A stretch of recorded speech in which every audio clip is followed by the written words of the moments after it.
Hello and welcome to my first podcast on Temprian, the podcast where I discuss time-related movies, stories, TV shows, and summarise my take on how those stories are told. This is my first time driving one of these discussions, and I do have a friend here with me. I have Andee with me from Beyond Graves and Stars. I've joined him as a guest on his movie reviews numerous times in which we've discussed old films and their remakes. But today, on this show, we're going to discuss the 90s movie called 1201, so much more time-related than the horror ones that we've done. We've just watched it. It stars Helen Slater, known for her role as Supergirl, and Jonathan Silverman, who was in, I believe, Weekend at Bernie's. So yeah, let's just have a light discussion about it. So welcome, Andee, and thank you for being part of this first episode. Brilliant. Thanks for having me. It's a pleasure to be here. Yeah. And the first show I feel quite, privileged. So that's nice. Yeah. And you've not seen it. You've not seen it before, so this worked quite well for you to. Yeah. First time watch. It was one I've been wanting to watch for a while actually. Mainly because of the cast and director.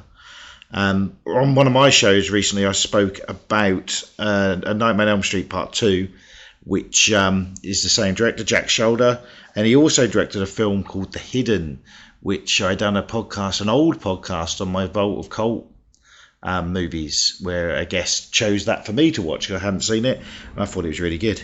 So yeah, there was a lot for me to want to watch this film. It was just getting motivated to actually track it down and watch it, which we've just done. Yes, and that was quite effortless. I've got it on DVD, but we couldn't get the thing working for technical reasons. But we managed to find it online, and you can buy it on Amazon or rent it. We managed to find a streaming service to watch it. So so we really enjoyed it. I really enjoyed it. I don't think this one had a cinema release. I think this must have gone straight to TV because of the aspect ratio of the screen. I never really noticed that before. It wasn't. I noticed at the beginning it said teleplay, not screenplay.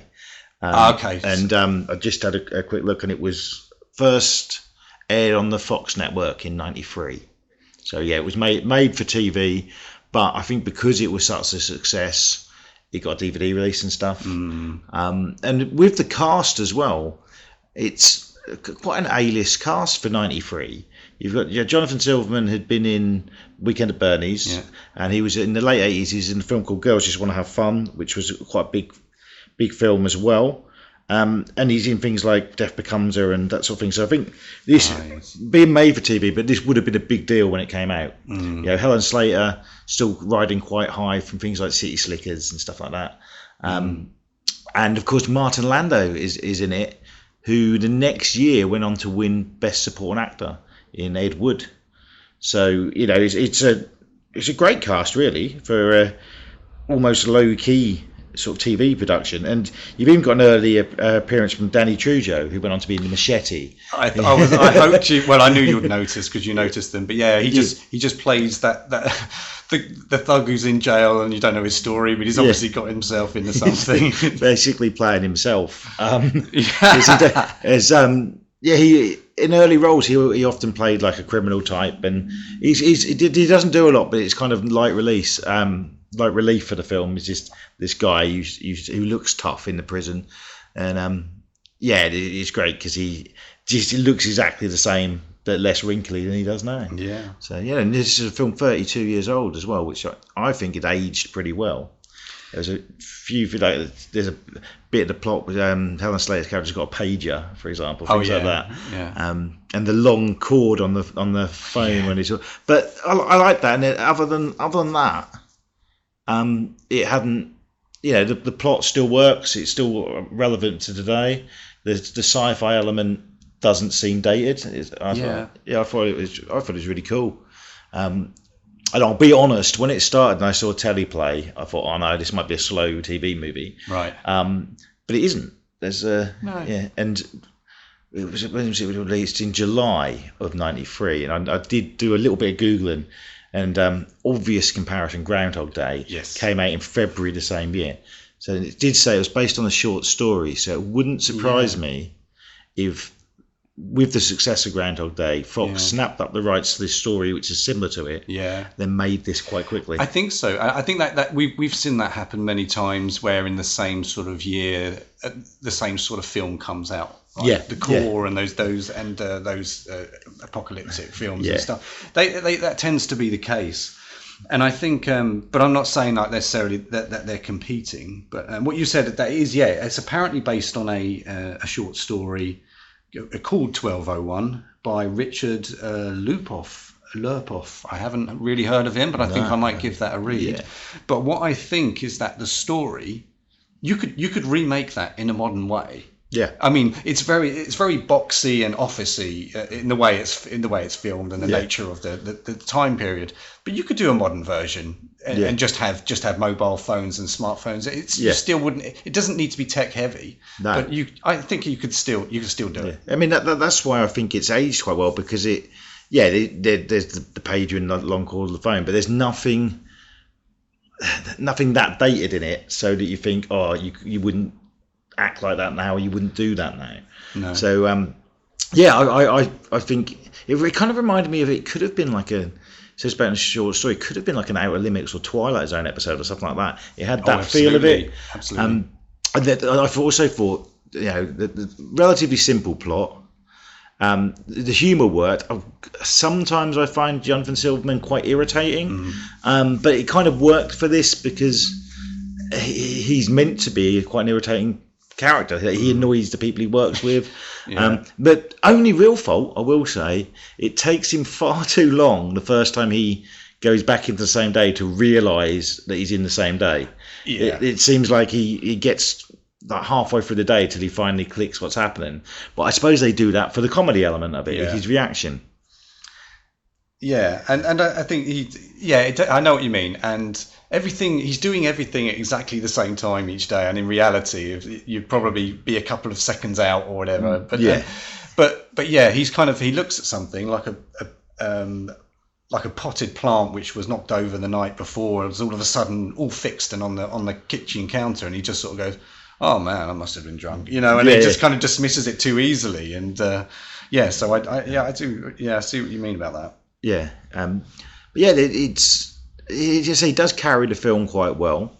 He's not as big a star as Helen Slater or Martin Landau, but it is his film. Watching this, I'm quite surprised that I don't really know what he's done outside of like Weekend at Bernie's, but I could see him in a successful sitcom or something like that. He's got that kind of feel to him, Yeah, there were moments of him looking a bit like Ross from Friends, you know, that kind of that look with his eyes up, right? Eyebrows up.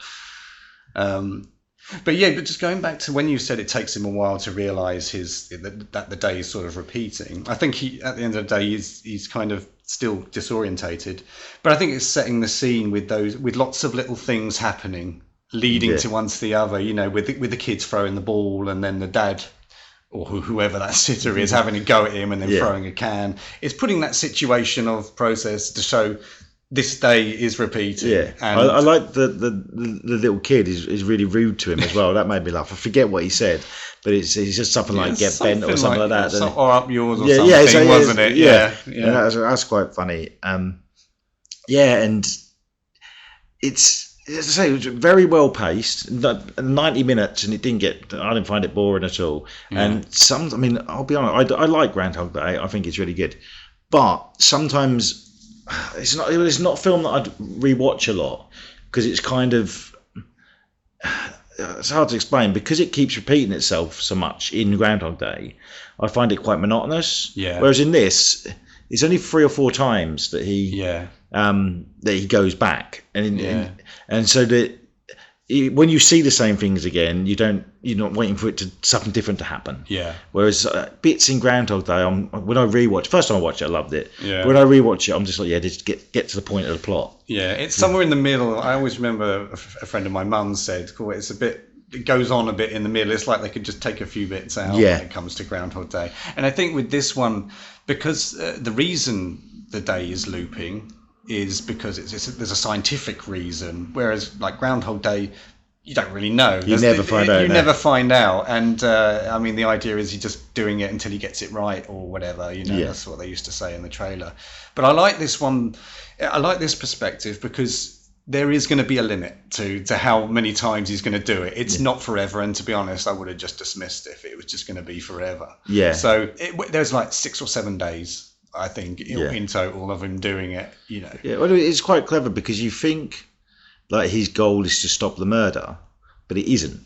That's part of it. That's more of a personal goal. Yeah. But it is to, you know, it's the technical science side of it is why it's happening. So when he resolves things, that's part of the plot, so to speak. Yeah. But one thing we did touch on earlier, one plot thing I did like, and it goes back to him working out what's going on, is the fact he's supposed to be really hungover, and that I think you get away with more then because he is confused, he's disorientated. And yeah, I mean, only this morning I woke up with a hangover and didn't know what was going on. So I can relate to that, and I liked it. I mean, it helped explain why he was confused more. Yeah, it did. But actually, that I did pick up on something now that you've mentioned that, is that on that first day, he woke up with a taste in his mouth and he knew that he'd been drinking. When the day looped, after he'd gone back out drinking at the end of the day, which was going to be looped, he goes back to the beginning of Tuesday, and then he says to his clock, I have a hangover. And he goes, no, I don't. Like that. It's like, no, you do, because you're still hungover from the night. So that kind of, I get why they kind of did that, but it should have been always the case that he just constantly woke up with a hangover and just living with the regret of that Monday night of going out, you know. Yeah. So, and yeah, I think we need to ignore how colourful all of his decor is inside the house. No one's done some interior design, but I love that little clock, that robot clock. Yeah, that would be annoying though. Yeah. When that started, that gave me the feel of like an 80s family film.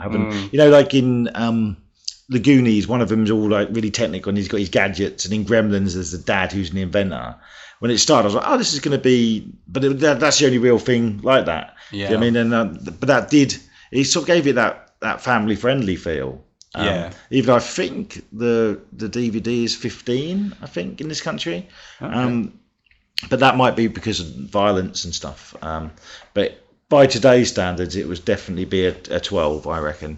Because you got the American DVD there, so there's no certificate on it. This one, there's no certificate on my version. Let's have a... sometimes they say no, there isn't. I reckon in America it'd be a PG-13. Yeah. So yeah, it's strange there's no certificate. So if you want to buy, it is PG-13. It does sound about. If you want to buy a new copy of it on DVD, I just looked it up and it's £57. Is it? So but you can get second-hand copies cheaper. Yeah, that's great. And so, and I'm not great at remembering sort of the people's actors' names, but I think you really are on board with the theatrics of every day. You know, like his boss coming in on that red, and it's like, oh, here she is now. She's going to have another little dig at him, and then there's a kind of reliable. I don't want to use that word again. Narrative to it. Yeah. And then you just see how he operates sort of within it, and I think it's done in a. That's sort of the key things I like. It's done in a very light way. Yeah. I think, and I find it's easy to follow. Yeah. And I think what you said that is sort of similar to maybe an Outer Limits.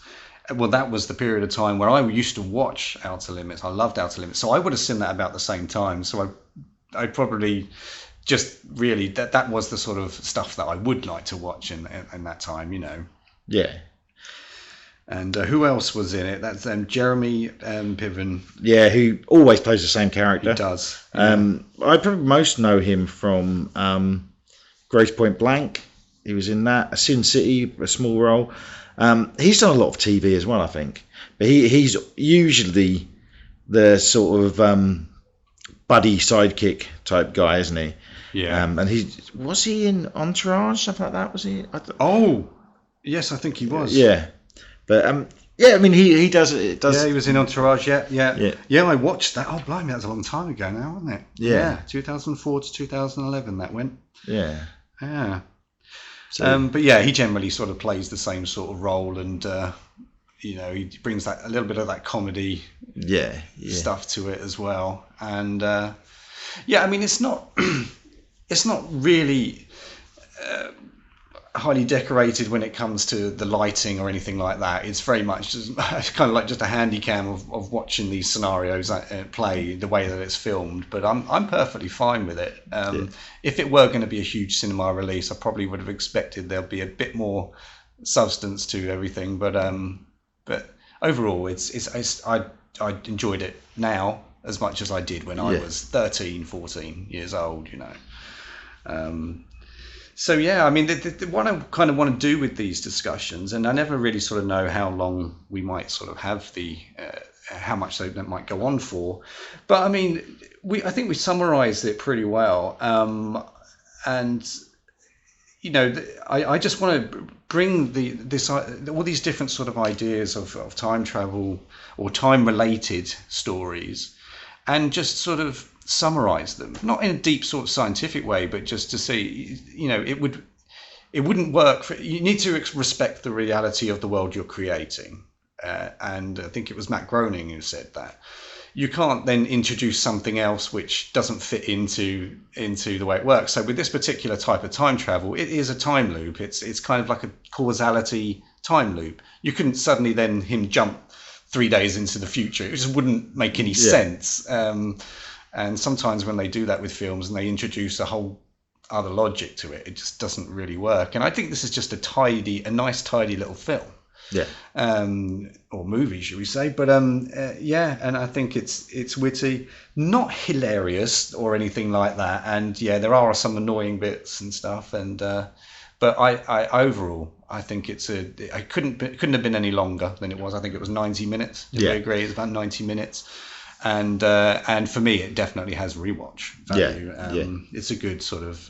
I keep saying things like this: a good Saturday afternoon film for me. Did you first watch it on TV then when you were younger? Yes.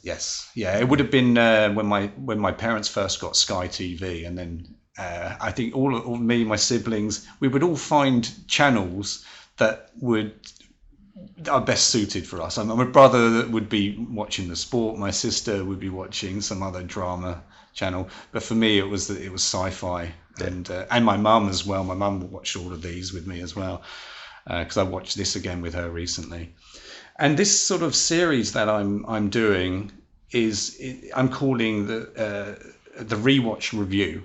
So I don't want people to think that this is a brand new film and it's all about sort of trying to get a deep dive into it. I just out of curiosity just want a friendly discussion about these films that we've seen and loved, and ones that I'm passionate about. And 1201 I think is an excellent start to it. So I think we long may it continue, and thank you for sort of for coming on. I mean, would you? I know you're more sort of the maybe sci-fi horror. I would say you're. Well, I mean that's what I call my solo podcast, the Beyond Grains of Stars is.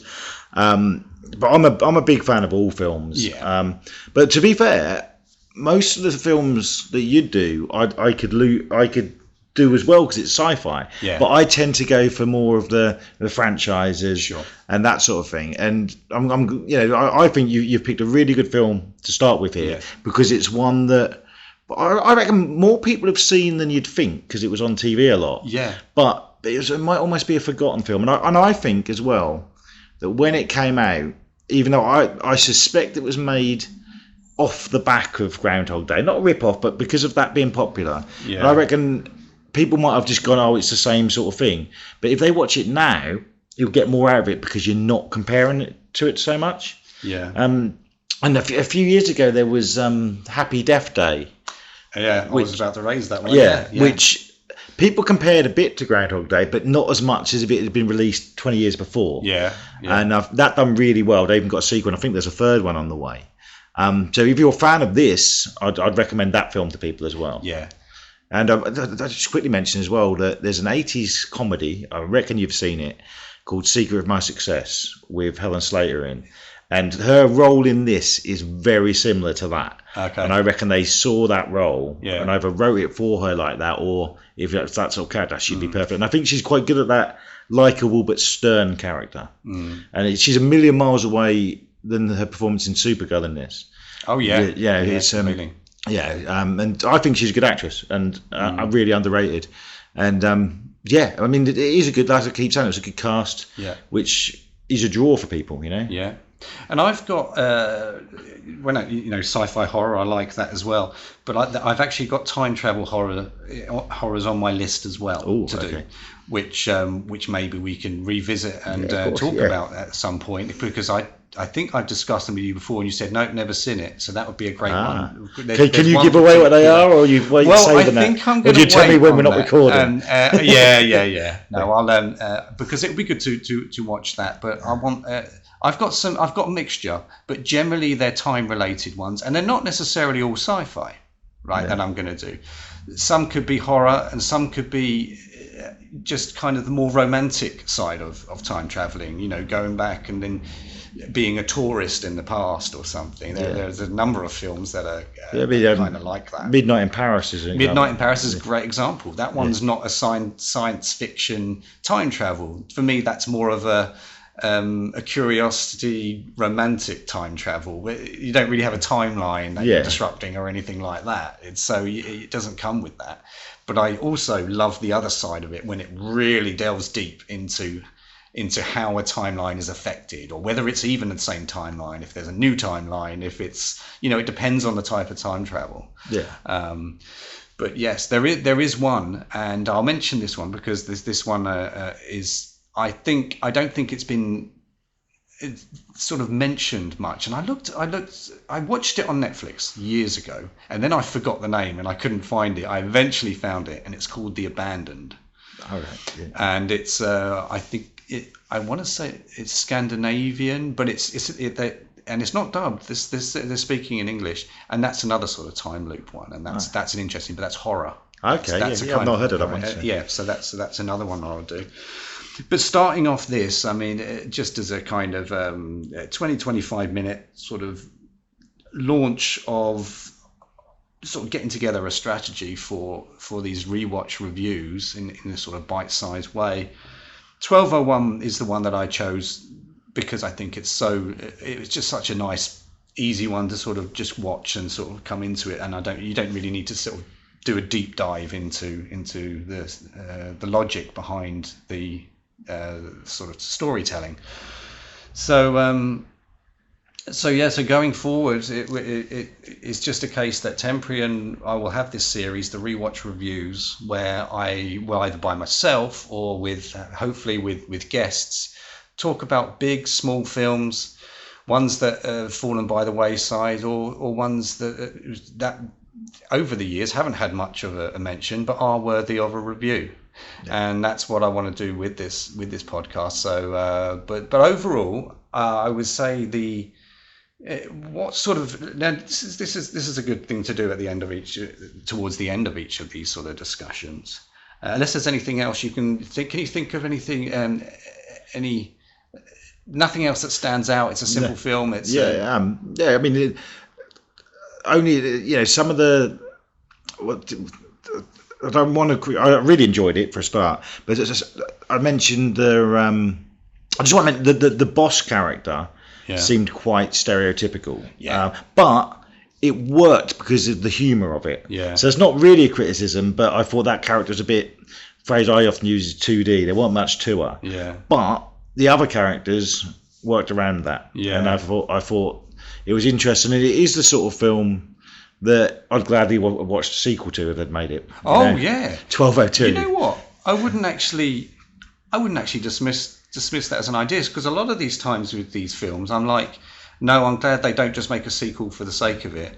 But they're still in a universe where they could maybe do it. So like years on, they've started creating it again, and you have these time loops. So that would be acceptable by my point of view, I think. But so looking at the ratings on now, I've only sort of done Letterboxd. I've started using Letterboxd sort of more now. But first of all, what would you rate it out of 5? I'd give it a solid 3.5 out of 5, because it done everything it was supposed to. It done it well, but it didn't blow me away. Yeah. Do you know what I mean? Yeah. And there is that obvious comparison to other things. It's limited with its budget. It looked like it was shot quite quickly, but let's say the cast are good. The screenplay was pretty tight. So yeah, it's a 3.5. So just above average, I'd give it. Yeah, I said the same. I've got 3.5. It's an all-round good sort of low budget sort of sci-fi film, and it's better than sort of just half. So I would say 3.5 for me. Rotten Tomatoes has got 40%. I hate Rotten Tomatoes. Oh well,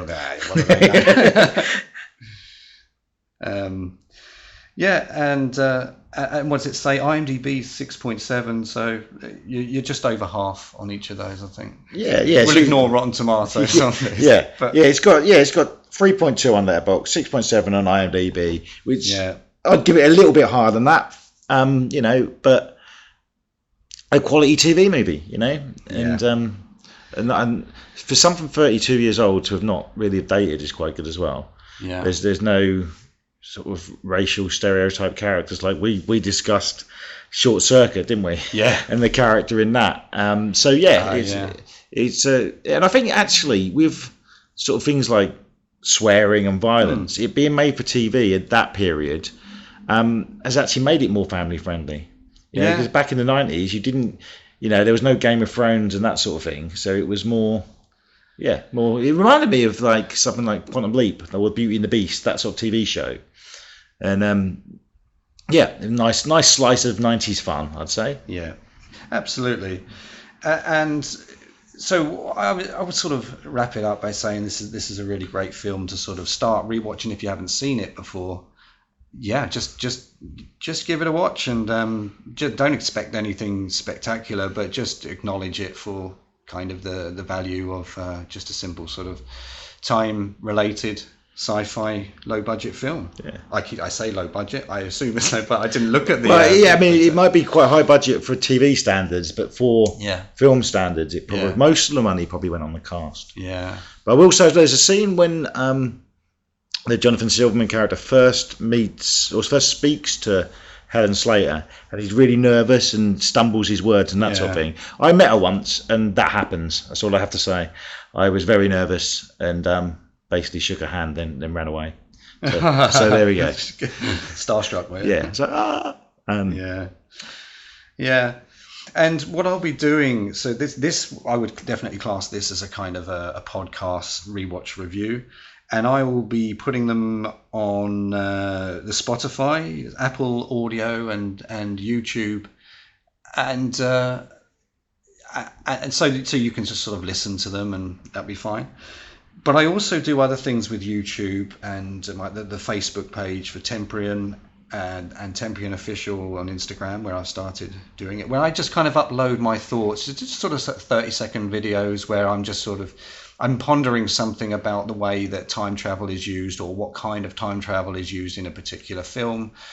And they're just my thoughts. I'm not a quantum physicist. I can't sort of say that time travel is or isn't possible, but I just really enjoy the concept when it comes to stories, and that's what I like to put on my YouTube. So once you've listened to this, maybe you can have a look at some of those shorts, and just let me know your thoughts. So this was my first one, so I'm not really sure. I haven't practiced how I'm going to sort of wrap this up now, but I'll say just keep an eye out, dive into Temprian. It's about time. So yes, so thank you very much, Andee. No, thank you. It's been a pleasure, and I really enjoyed the film. So great stuff. All right, thank you all very much for listening.